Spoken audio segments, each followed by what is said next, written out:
Welcome to Kardec Radio, where you nourish your soul daily.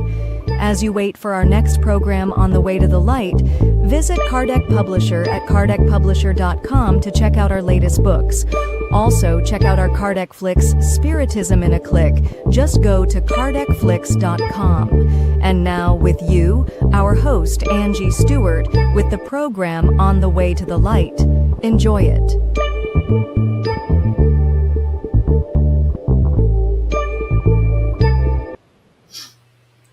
Good evening, my friends. This is Angy Stewart from Mia Inner Light, and we are here live from Miami, Florida. So we are here live on Kardec Radio, continue the study of another beautiful book, and this one is On the Way to the Light. We will be studying tonight the chapter 8, the Millenary China. And we will try, if we have time, and hopefully we will have the last 5-10 minutes, just to talk a little bit about this other amazing book, What is Spiritism? It's also a book from Kardec. It's not part of the Pentateuch, but it's one of the books that Kardec wrote. Beautiful book. It's not very big. It's actually thin. And it's like a summary of what is Spiritism. And Kardec created this book in a way of like questions and answers, dialogue with different people. It's very, very interesting. And we will be doing one item tonight. So just to start, I would like to invite all of you to have your water bottle. Have your water bottle next to you. We are going to be initiating with a prayer so we can ask the guidance from the enlightened spirits to help myself and my dear guests for tonight, and also all of you that will be watching us live, and also the ones that will catch up later in the recorded version. So let's close our eyes for a few seconds and let's connect with a prayer.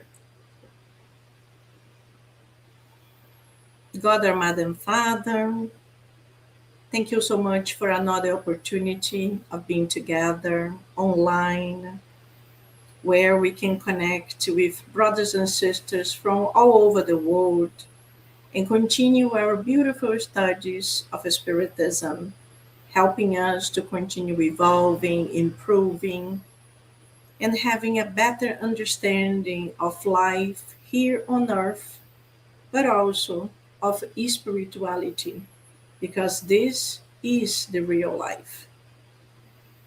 The life in the physical body is just a momentary passage, and it will come and go quickly. But the eternal life is the one that we will have. And we are a compilation of all the lives that we already had and the ones that we will have until we continue our progress to the light. So we would like to ask the good spirits to come close to each one of us, inspiring, guiding, and helping to understand and also to explain, so we can all benefit from this together. So be it. Very good. Did you like my background? Today I decided to put a new background. I saw so many beautiful ones. I'm like, my boring office is not that good. So this view is so nice. I would like to invite now my first guest, Peter. Hello, Peter. How are you? Fine, Angela. How are you doing? I'm good. Better now that I have you here. Great to be here. Thank you for having me. Thank you. I would like to ask you just to give us a quick introduction to yourself and how you are here with us today. Okay. Well, I'm with the Spiritist group Love and Light in Newark, New Jersey. I'm currently the president, have been for, almost 6 years now. And I've been involved with Spiritism for easily 25 years, I would say. And even before that, I was involved or interested in the topic very much so. And I'm very active in with different Spiritist centers. I remember you and I met at Inner Enlightenment in New York was when we first met. It was, I don't remember the exact year now, but it was quite a while ago. And do you remember going to the nursing home to do the Caravan of Love, for instance? Well, Peter, it's such a pleasure having you. And we know each other for such a long time. And it was great that we met by coincidence a few weeks ago. So I was like, oh, I know. I have a new guest funny. behind. Yeah. Thank you for accepting and joining us. It's a pleasure. Very good. So now we're going to bring Yvonne. Hello, Yvonne. You are already a local, but if you could also give a quick introduction, that would be great. Hello. Hi, Angie and team. And hello, everyone out there. It's a pleasure to be back with you. I live in Pennsylvania, but was introduced to Spiritism when I lived in Florida. And since COVID, I've been a regular participant with the group in Florida. With your group, Angie, I was introduced to you online. I subsequently met you in person a few years later, and I've kept in touch with you. I go to the Spiritist meeting in Baltimore sometimes. It's about a little over an hour from me, so I do meet with them from time to time, but I'm so grateful I found Spiritism, and it changed my life since then. So let's see what happens this evening. I'm looking forward to our discussion. Thank you, Yvonne. Thank you so much. It was great to meet you. It was wonderful that you were meeting us in Mia INNERLIGHT and the internet. You know, technology is a blessing, and I'm super happy that you were able to join us online, especially in Kardec Radio. So it's really, really good. So now I just would like to say hi to some of the names that I see here. So I see Juan Dorelis, I see Onputs, Up to Nuts, that's a very different nickname. And Millenary, New York City, I think this is Elder. Elder. Peter, you know Elder. So very good. Yes, I do. Happy to see you here tonight.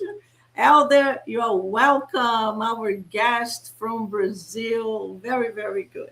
So, my friends, I think the microphones are giving a little interference. We are trying our best to mute ourselves when we talk, but sometimes we have to talk together.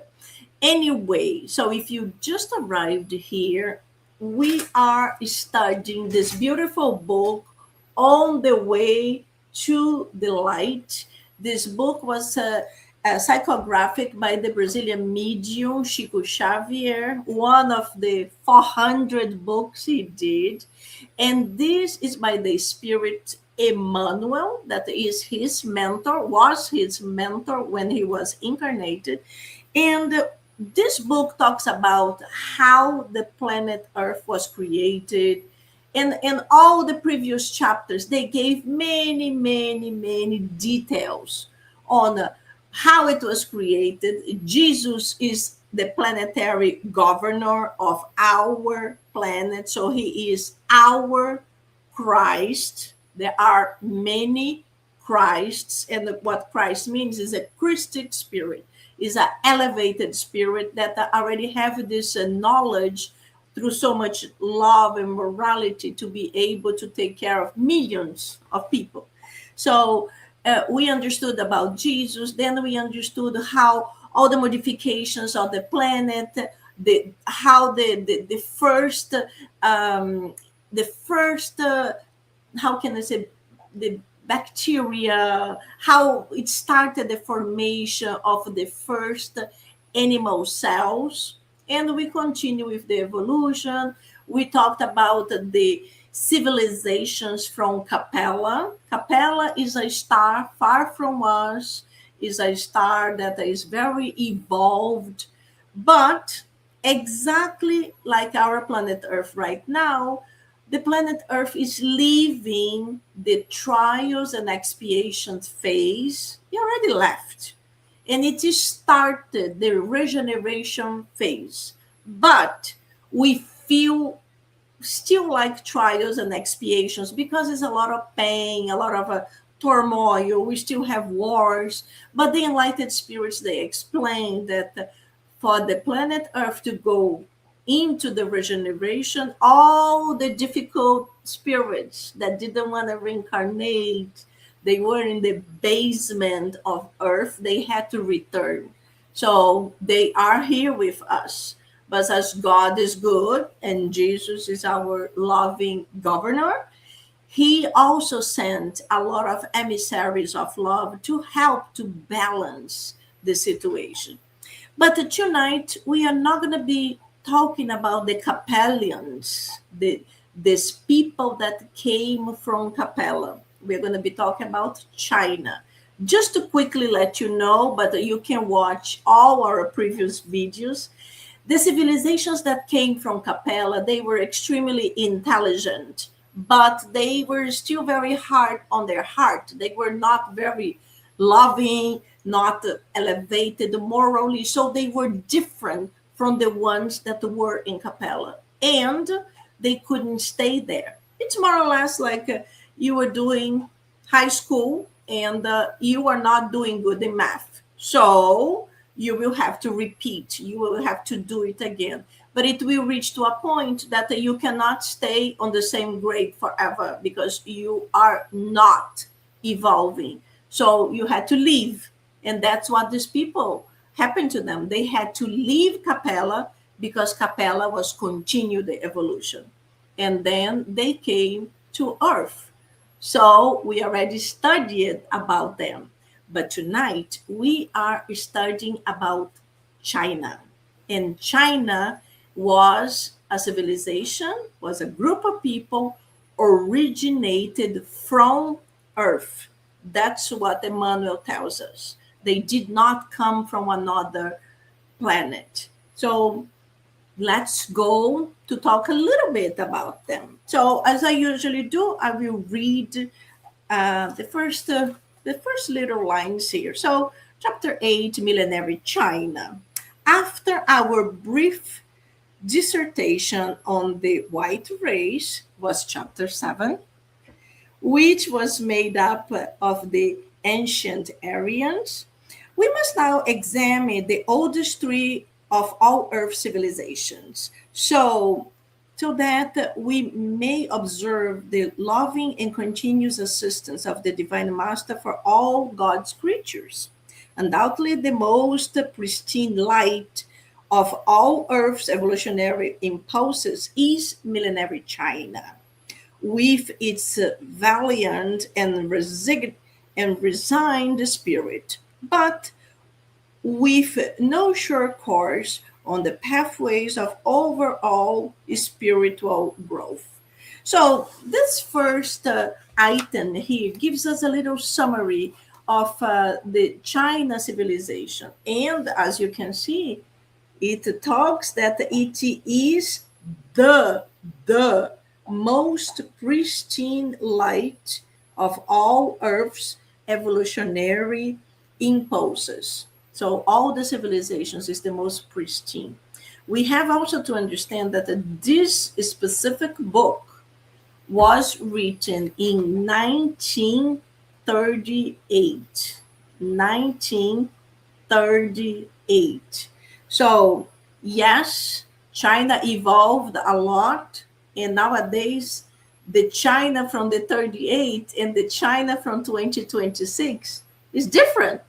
China now is super modern with the most powerful electrical cars ever. But we need to understand about the history. So let's go. Peter or Yvonne? Who would like to start? Well, I could say a few things about the history of China. I'll try to keep this brief. There have been many dynasties in China.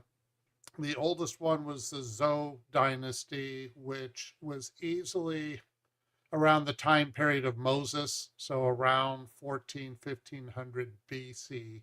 It lasted, I think, around 800 years or so. And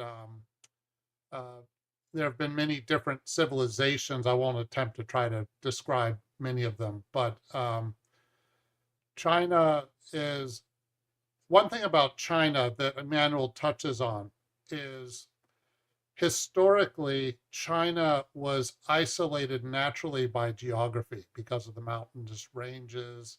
There are two major rivers in China which had had enormous influence on the culture and the history. The Yellow River, which is in the northern part of China, which runs north and south in parts and east and west in others. And then also the Yangtze River, which is more to the south, runs a kind of similar path. There were times where I think it was the Yangtze River would overflow and have major floodings. This would have enormous political consequences and things like that. So the geography and the natural, the environment of China, the climate and everything, it had a profound effect on the culture. That's one thing. And we can talk about this a little bit more, but China's understanding of spirituality is also different from the West. I won't say too much about that, but I will mention that what you just commented on recently, Angy, that this book, On the Way to the Light, was psychographed in 1938. This is about 11 years before the Communist Party took over. In the 20th century, the last dynasty in China, the Qing dynasty, came to an end in 1916, and then the country was really in a mess. There was a period of warlords, there was a lot of fighting. Then the Kuomintang started to push the warlords out, and that would become present-day Taiwan. The Kuomintang was also battling a lot with the Chinese Communist Party. They were founded in 1921. And during the time of the 1930s, we also had Japan invading China, which was also quite brutal. So when Emmanuel was talking about things were a little turbulent, he was not kidding. And then, of course, China changed enormously after the Communist Party took over. In 1949 it was.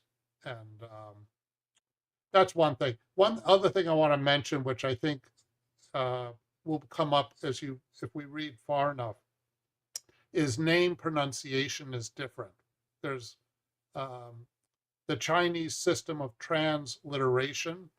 It used to be Wade Giles, which was developed in the 19th century. Wade Giles, for example, the city Beijing, we call it Beijing now, it used to be Peking. And I remember Peking when I was a kid, hearing that name. But then what happened was there was a system called Pinyin, the Chinese transliteration, which was developed in the 1950s, and it was more accurate. So Peking changed to Beijing, for instance. And Emmanuel sometimes uses names that are more the Wade Giles system, which we can get to later. Another example was the chairman Mao Zedong is now called Mao Zedong, but it used to be named Chairman Mao Zedong, which was the Wade Giles transliteration. So I mention this because, again, when we talk about some of the names that are used in China, you have to look at the system under which they were first translated versus what's common usage now. The Pinyin system is what's used everywhere. It's became official in the late 1950s, and finally it got used in modern books and so forth.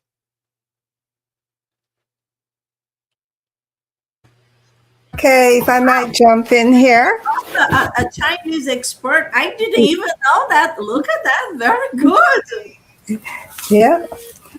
And if I might add to this, so we're reading the Millenary China, which means that this is a very old country. And Emmanuel makes the point that it existed even before the Capella came. The Capellians came down to earth, and they had developed a well-established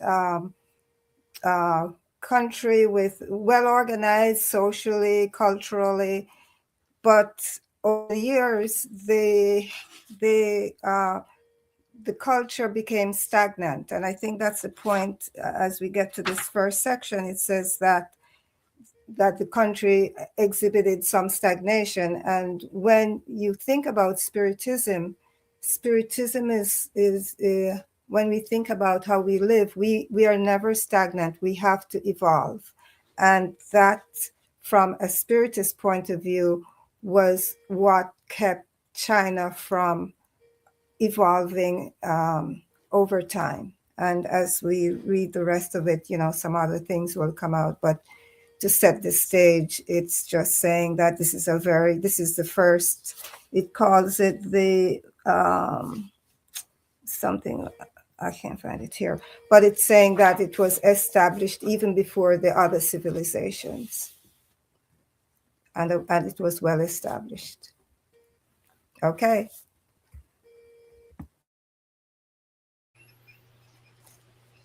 Very, very good. Very, very good. And just talking about this is we already jump into the next section. So we know the millenary China.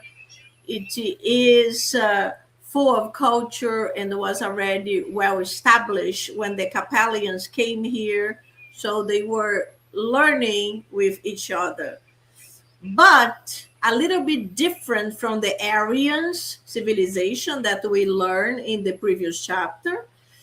The Chinese, they had this crystallization that was actually a problem for them. Not just them, but the Hindus too. So now we jump into this. The next item is the crystallization of the Chinese thought. So before we talk about the Chinese, there is one thing that I learned in Spiritism, and it was that only living in society we are able to understand if we are actually evolving and becoming better. And then a simple example is like the monks that go to the top of the mountains, they isolate themselves and they stay there through many, many years in meditation, doing good and Zen, eating vegetarian. The spirits say, that's good, but will be only really good when they come back to the civilization where they belong to, and they are put to test to see if now they can act differently, more positively. If all the meditation they did will be able to produce fruits. If not, it was basically a waste of time.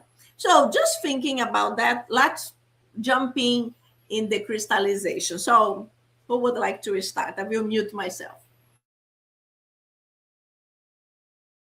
Okay, so in this section, they talk about voluntary isolation of the Chinese people, and in addition to that, Peter mentioned earlier, the geographic makeup of the country, how it just geographically it kind of isolates itself too. It's cut off from other countries, and in this. In its isolation, it means that they depended more on their own dogmas or philosophies, and they did not really expand, or they didn't interact with other civilizations. For example, like in here they compare them to the people from Israel, how they dispersed among other groups, and so they became diversified in thought, in culture, and finally they were able to.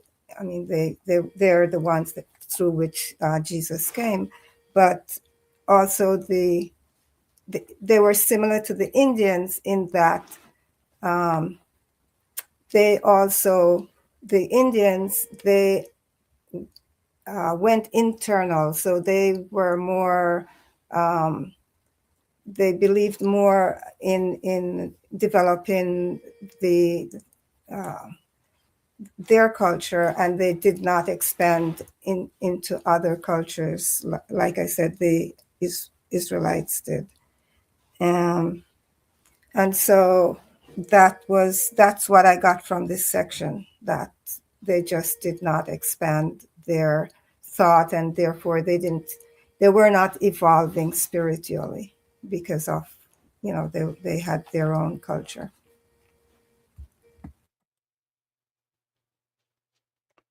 Emmanuel does emphasize the importance of contact with different people, and that we do evolve more when we are taken out of our comfort zone, you could say.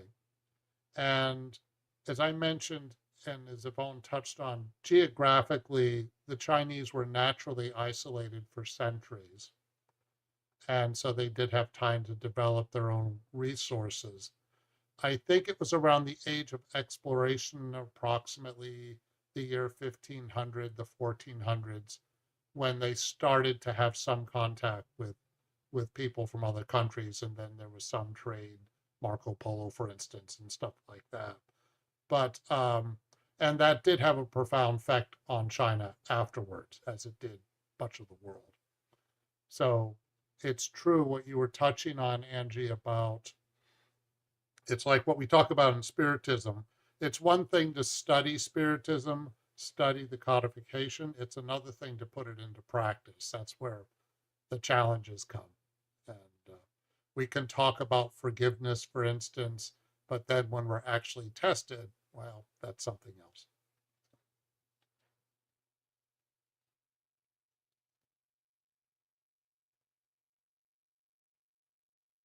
Exactly. We can isolate ourselves, but only when we finally go to live together, we can prove that if we are really evolving or not. There is a little tiny piece here that's very nice. I just would like to say from the same item. So Emmanuel said it was because of its stubborn resistance that the Chinese fought to stagnate on the march of time. Although, in making these unpretentious remarks, we will be the first to acknowledge the grandeur of its lofty spiritual expressions.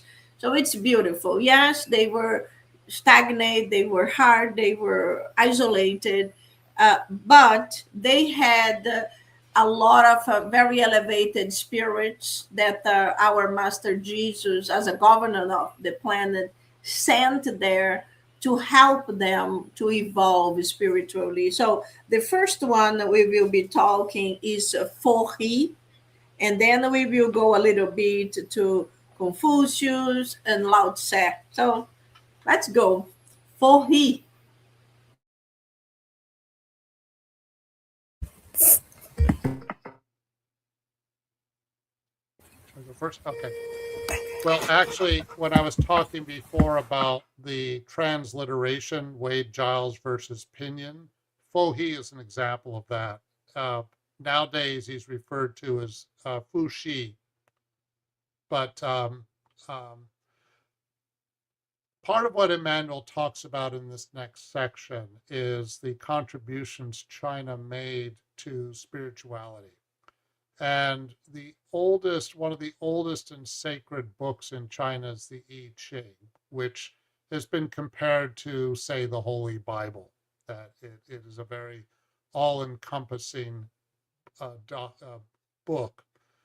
Interestingly, the I Ching started off as a book of divination, but what happened was that it then became a much more philosophical, and the I Ching developed over several centuries. Fu Shi, was credited with first beginning the I Ching and this was someone who was almost a mythological character, but he lived about 2,000 years before Confucius. Confucius was around 579 BC, so you can imagine how old the I Ching really is. And what Fu Shi contributed was he created the beginnings of the I Ching through, there are lines, 3 lines that are either solid lines or lines that are broken. And the lines have different meanings behind them. They're known as gua, and the solid lines are primary lines, and then the broken ones are secondary lines. Fu He created 8 of them because if you take 3 lines, which are solid, and you mix them up with lines that are broken, the number of combinations you can have between solid lines, a combination of solid and broken lines, and broken lines is 8. And so Fu He contributed that, and that was the beginnings of the I Ching, and it was a way of originally doing divining, but then people would use it as a spiritual guidance. So the I Ching was intended to be a guide for how to live life. It's very much a book about the way everything is constantly in a state of change. And you have the image of yin and yang there because the primary lines, the solid lines represent yang, which is more light, it's a more masculine, etc. And then yin, which are the broken lines in the I Ching, represent more dark, the moon, and the feminine. But one point that's made that's very important about the I Ching is whether you move more in a yang direction or more of a yin, if you're too much in one direction for a long period of time, that's not good. And the key is to have more of a balance. And so the I Ching is very much about change, but it's also just as you think something is like this, then there's a reason to subvert it, which is kind of the interesting way of looking at things. So you don't get very rigid and absolute about life in general. Just a couple of quick points. Also, the I Ching was developed over time. There was a King Wen who lived during the Zhou dynasty that I mentioned before, and his son. King Wen added more gua, or trigrams, to come up with 64 total. Originally, it was only 8. And then his son added Taoist texts because Taoism came after the I Ching, first I Ching, Taoism, and then Confucianism. And Confucius also contributed to the I Ching by adding, they call it 10 wings, but it was really commentaries or appendices. And Confucius said, if I could have 50 more years, I would spend all of that studying the I Ching. So it was a very important sacred text for that was really a way of life. Yvonne? Sure. So I was just thinking, it's ironic that the Bagua, what I call the 8-sided thing, that it represents a state of change, and yet looking at China from a spiritist point of view, they were stagnating because they had not expanded into other civilizations, or they hadn't really connected with others outside of their group, their culture. And so it's just ironic that yet at the same time they had the I Ching that, was all about changes. So I think it was mentioned before, but I'll mention it again. So all these characters, all these people that we're mentioning here, these were messengers sent by Jesus ahead of him to like John the Baptist was sent ahead to inform people or to introduce them to the idea of this special of Jesus coming here on earth. But that hasn't really happened as yet. That they haven't really awakened to Jesus as the one that's the governor of this earth. So that's interesting. If I may touch. Sorry, go ahead. I just wanted to finish Exactly. up and. So this is like to be able to build any foundation, we need to have any building. Have to have a very solid foundation, very good foundation. So Jesus starts sending emissaries from all over the planet that would be talking about the same beautiful concept of love and forgiveness and understanding. And even if the oriental side of the planet never really met Jesus and had a long period to be able to discover it, Jesus never abandoned them. So the ones that we will be talking about are the ones who set this base. As you mentioned, Yvonne, others came before Jesus, even to the Israelite land, so he could fulfill the prophecies, even if the Israelites did not accept him because they wanted a king full of fire and horses and power. And when came that very humble Jesus, it was not exactly what they understood, and they accepted, and they thought that this Messiah was coming to make the Israelites the ones that would be dominating the Romans, for example. And this is not the mission of Jesus. It's a mission of peace and understanding. But I just want to share this symbol that's very, very well known to a lot of people. Even people that are not esoteric, are not spiritual, they talk about this. So this is the symbol of the yin and yang. And, another way of analyzing this, I know that the way how was it for he analyzed and he mentioned are the powers of the masculine, the feminine, and many other things. But another way we can analyze is that in every darkness there is a dot of light. So there is no extremely evil without a little dot of light. So even the evil person, there is something or someone they love. Even sometimes they don't love the way it's supposed to be, but there is love there that is being born. And in all the goodness that represents the white, for example, there is a dot of dark. And what is the dot of dark? The dot of dark means that the forces of love already dominated that dot. It's over. It's under the domination, but it existed at one point. But now it's like minimal. So this is a beautiful way to understanding this duality that we are all there and we continue evolving. And it's starting within us throughout our free will to take the good decisions. We have less pain, or the bad decisions. We have a little bit more pain, but one day we will all evolve together.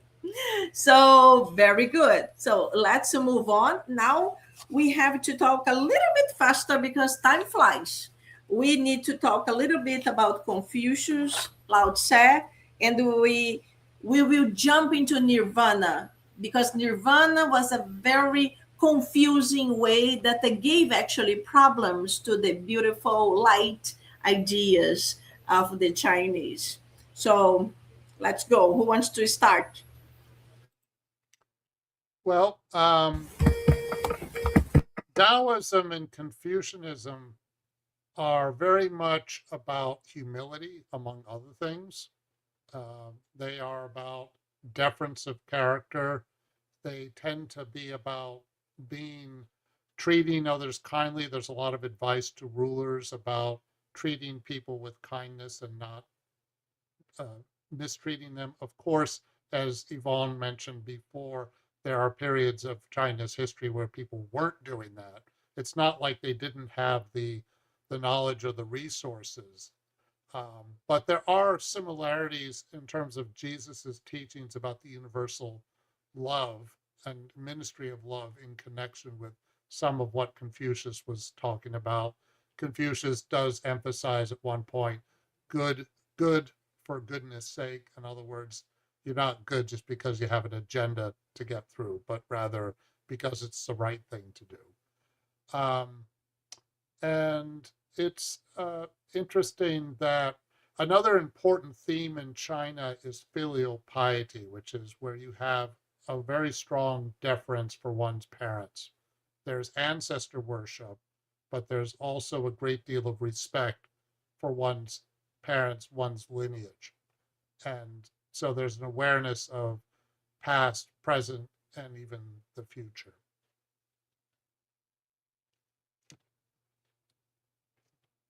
Okay, so I'll just, I guess we're talking about sort of nirvana at this point.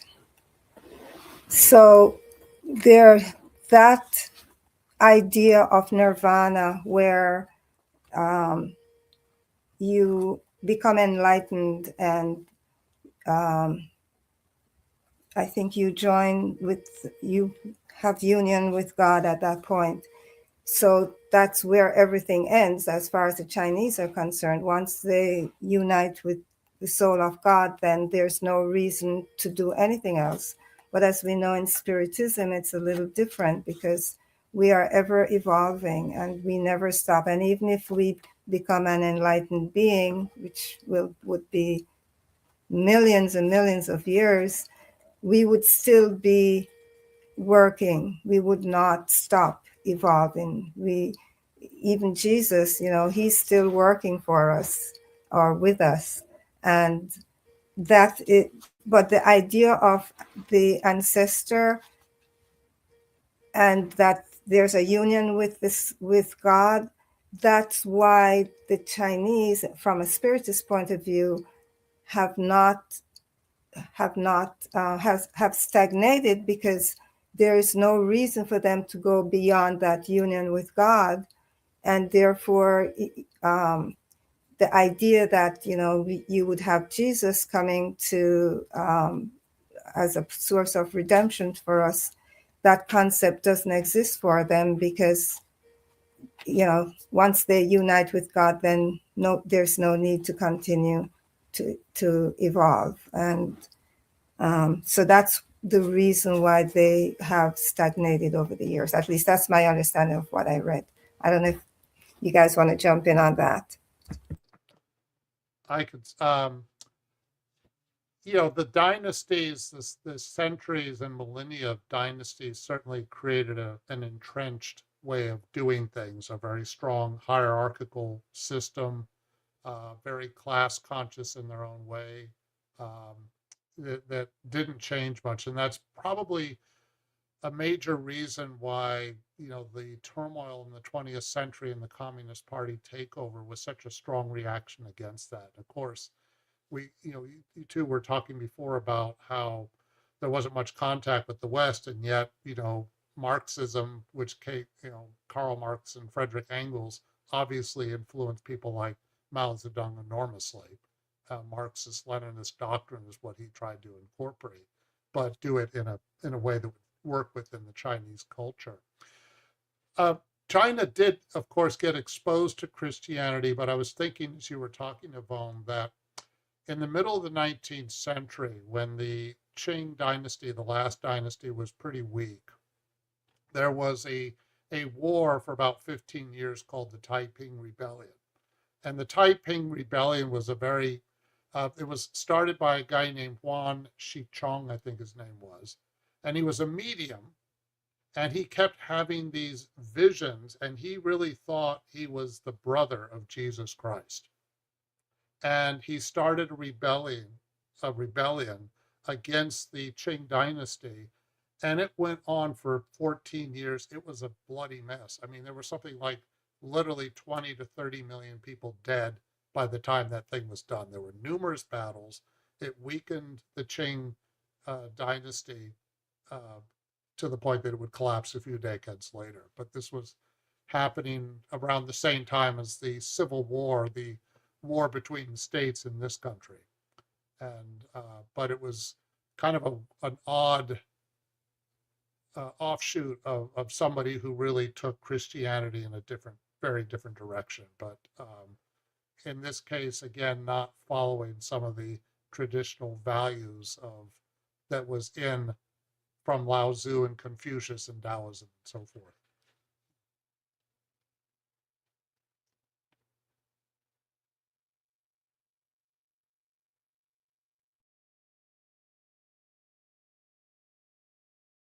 Yes, and due to all these items, that was this issue with them, because they understood. Let me lower this. They understood that they could have this bonding with God, and that's it. They don't need to go anywhere else. I do not study the Chinese philosophies, but the concept of nirvana to them is different for us. In Spiritism, we understand that the evolution is constant. Even Jesus, that's the most elevated being that ever came to earth, continues evolving. The evolution is constant. So one day we will be Jesus. I don't really know when. I'm so far from that. I don't even count on it. But one day, but when I become Jesus, Jesus will become who knows what. And this is constant, because also the creation is constant. God is constantly creating, and science proves it, because science discovered trillions of new planets. No. Galaxies. Trillions of new galaxies. What is mind-blowing? You can even understand billions, imagine trillions. And it's not planets, it's galaxies. Each galaxy can be really big, can be small. It's crazy. But God keeps himself busy, so it's fine. One day we will be governor of our little planets. And this is beautiful. So this is the beauty that we can understand and make comparisons. And I see here Juan puts a message. So Juan says, Emmanuel in 1938 talks about the need for a new spiritual dawn for China. 88 years later, that dawn has yet to come. Yes, Juan, it is difficult for the Chinese people, but as we digging, studying, and understanding, they are deeply good people, loving, enlightened. They had the messengers of light. They brought their beautiful ideas. Yes, they were crystallized, but they evolved. Unfortunately, the communist regime took over and created a lot of prohibitions. For example, they can't join a live conversation and expose openly their ideas. They can't talk about religion. They can't talk about anything.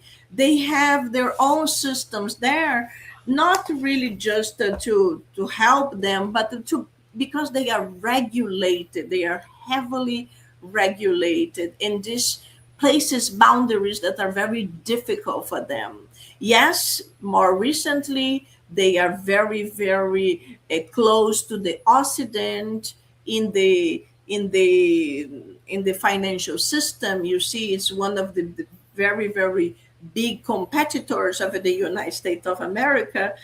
And it is a problem for the US, but it is amazing that China came from being an agricultural country, and now is really very, very high in technology of many different points. But as the yin and yang we talked before, everything good, there is a dot of bad, everything bad, there is a dot of light. So it's this balance. It doesn't mean that Chinese will be like this forever. But for now, unfortunately, they are under this heavy dominance. But it's not a forever thing. We know governments, they come and they go. Some are more painful than others. And we hope that will be better for our Chinese brothers and sisters. We need to move on pretty quickly. And the last item is the China today, and then the edification of the gospel. So I think my friends Yvonne and Peter can bond them together, and we can talk a little bit. So we have a few minutes to jumping into our next book. So I talk a lot, muting myself. Okay. I think that in the section China today, it's just saying since before, well, this was written in 1931. So before the communist revolution, they talk about how Japan infiltrated China and took over, I think, Manchuria or some part of it. And so the Japanese, yeah, it was that part. Nanking was there was a very famous incident of atrocious atrocities in is it Nanking? I think it was. Okay. Do you want to finish it up then on that section? Oh, well, just that, Japan in the 1930s was Imperial Japan, of course, and they did try to, they invaded China, and it was a war that lasted until the end of World War II. And it was, again, a lot of fighting, fairly brutal time period as well. And but part of what I think Emmanuel was touching on is the whole foundation in which a country is set up. So Japan, was a very autocratic country at that time period, along with Germany and Italy and so forth. And China was very weak in that time period, in the 1930s, 1920s. So the Japanese were trying to see if they could take over, and it didn't work. But part of it, I think, is Manuel's commenting about humanity's hubris and what happens when people have too much power and think they're invincible. And sort of going back to the yin and yang idea, if you go too far in one direction for too long, something will subvert it and then take us back in a different direction. Yvonne or Angie, comments? Yeah, I just wanted to say that the fact that I think what Emmanuel also was bringing out was, even though the Japanese invaded China, that was not a good thing. And although they did establish, roads, and it was bringing China or into another culture, so to speak. At the same time, this is not something that this was not the way to do it. Not something that Emmanuel promoted and thought that this was a good thing. Japan's invasion in the 1930s was very, very brutal and very violent.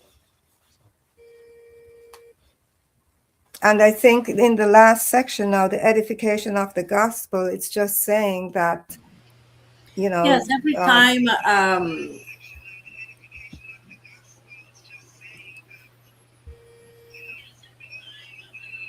Sorry, I cut you, Yvonne.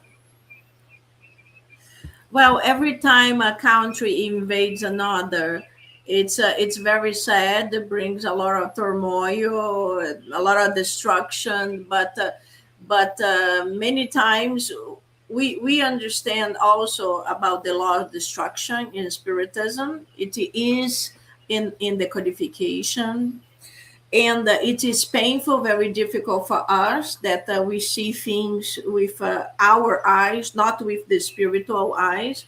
But Emmanuel also mentioned that the Japanese, even if they came in a horrific way, they brought a lot of good things for China.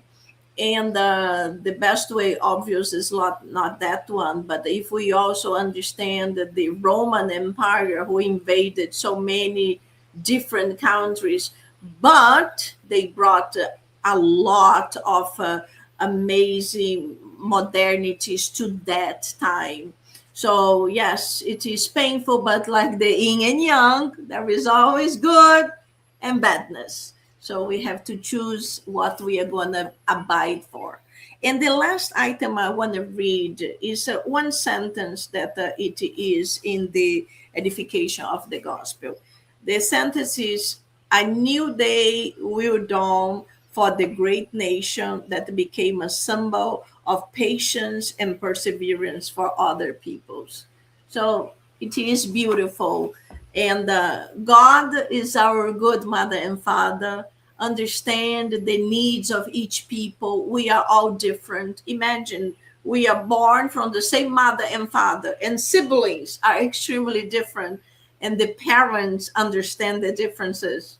And they say, well, this one needs to be better control. That one is already calm, but needs help with this.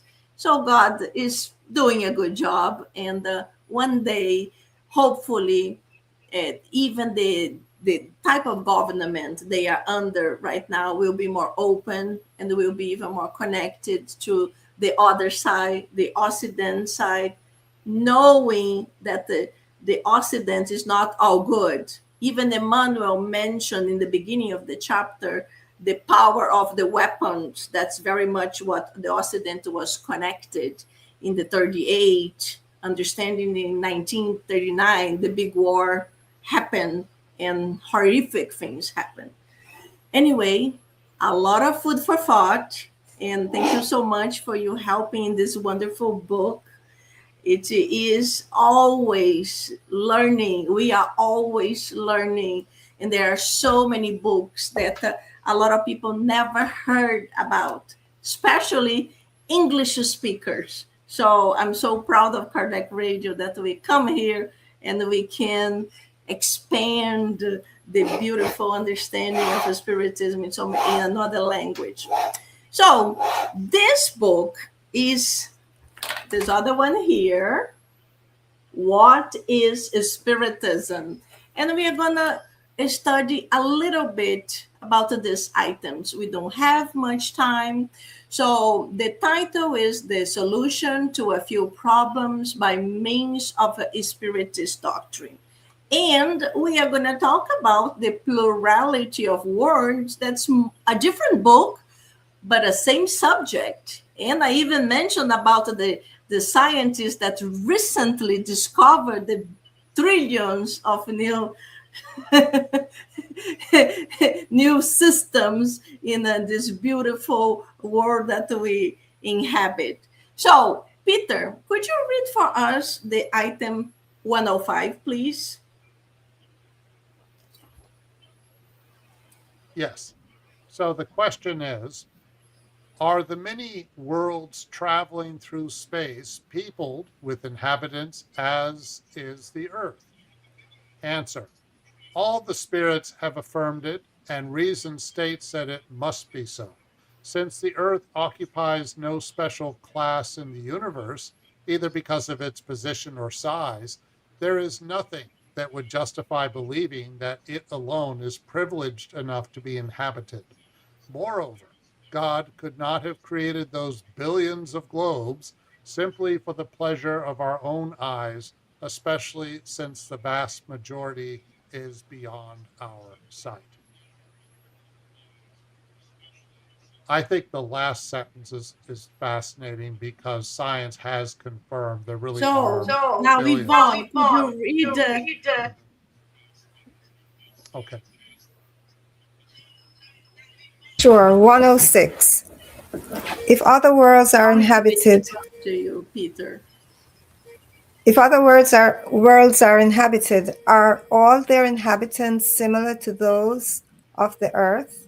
In other words, could these inhabitants live amongst us and us amongst them? Answer.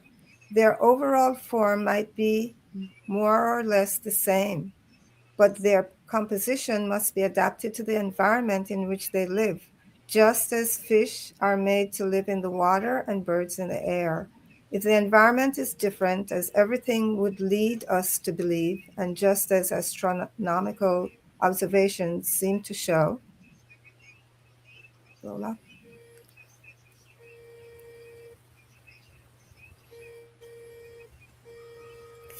Physical composition must be different also. There is a little piece.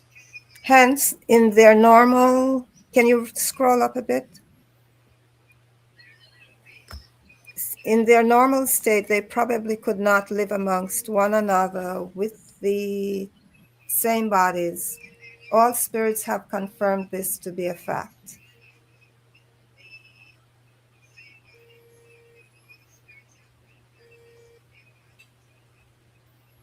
Okay, so let's read the last one and then we can comment the three ones together. So, Peter, could you read the 107? Just the highlighted Sure. portion.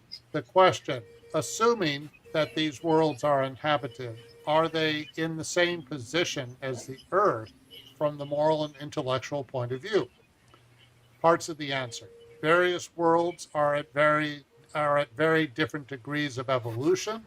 Some are in the same condition as the earth, others are even less evolved. There are worlds on which human beings are morally, intellectually, and physically more evolved. Arts and sciences have attained a degree of perfection incomprehensible to us, and where the inhabitants' less physical composition is subject neither to suffering, disease, nor infirmity. People live in peace without trying to harm one another, and they do not experience the vexations, troubles, afflictions, or needs that assail Earth's people. Moreover, there are worlds that are more evolved still, where the nearly fluidic corporeal envelope approaches more and more the nature of the angels.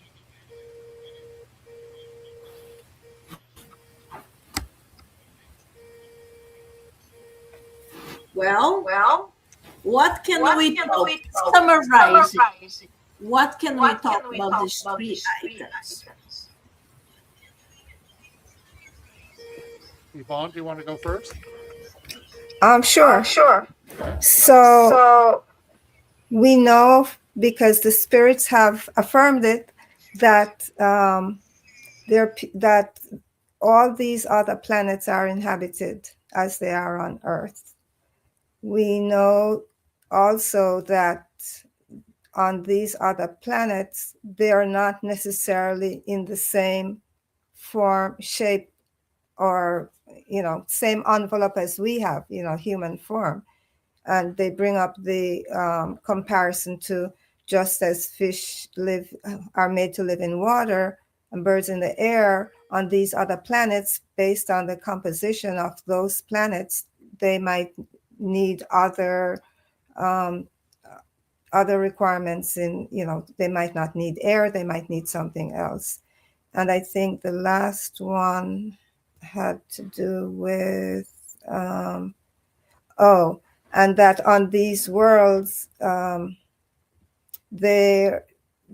each world has a different level of development, or the state of evolution is different for each world. And I like the last part where it talks about those that are on worlds that are more advanced than we are, where there's no suffering, no disease or infirmary, and everybody lives in peace. So that's wonderful and beautiful, and I aspire to be on one of those worlds. I think this all touches on something that people have been thinking about for a long time, which is, are we really the only source of life in the entire universe with its billions of planets? By the way, billions of planets, now science has been able to verify that. They verified even more now than when this was said, 160 years ago. So that's, I think, fascinating. But also, when we think about it, if we believe in the immortality of the spirit, the immortality of the soul, who says spirits can't live in completely different environments, not just here on Earth? And what we can see here on Earth is very, very limited in many ways. I mean, we don't have the ability to observe life on other planets within, that are much further out there than what we've been able to explore so far. So there's a lot that remains to be seen as we go forward as to in what ways are these statements, how do they reveal themselves to us in the future? What will we learn more about as we continue and into the future?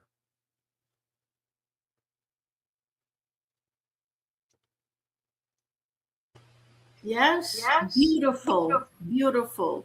And, when we talk about our own simple science, before the existence of the microscope, we didn't understand there was life in a little piece of in a little tiny drop of liquid. And we also didn't understand there were trillions of constellations up there. So when it came, it opened our eyes to understand life. So the concept of understanding there is life in other planets is very old, but a lot of people kept these ideas. No, it's impossible. But when we think, when we have the realization, Earth is a tiny little dot in this gigantic universe. Why would it be life just here? So sorry, it's impossible. Obviously, there is life everywhere. But as Peter mentioned, Yvonne mentioned, there's different type of life too. And first of all, we don't have technology to arrive there yet. So other civilizations from other planets, they might have a better way of coming. And that's why there is a lot of gossip that others, people that live in other planets already came to Earth and already visit us. There's a lot of people that had contacts, but yes, maybe it's hidden, maybe we don't know. But the one thing we know for sure, life exists. And the one day we will have this understanding. A lot of Hollywood movies that talk about that, and we in Spiritism, we are sure life exists. So, my friends, thank you so much for your participation. We are over time, but it was really, really wonderful. And I would like to ask Peter, as your first time, could you do our final prayer, please? Sure. All right. If we're able to in this moment, let us close our eyes. Thank you, dear God, for giving us life, for giving us all the capacity to learn, to expand our awareness. Thank you, dear God, for giving us the capacity to love, the capacity to work together, the capacity to be instruments of change. May all of us embrace whatever change is needed. May we have the flexibility and the inner compassion to work together, to take fraternity seriously. And as we move forward from one day to the next, may we all work to make this world a better place. Amen.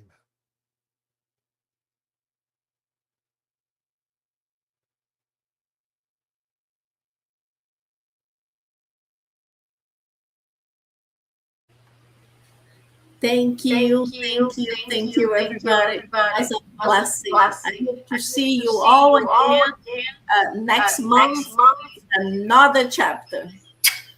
God bless everybody. Have a wonderful night.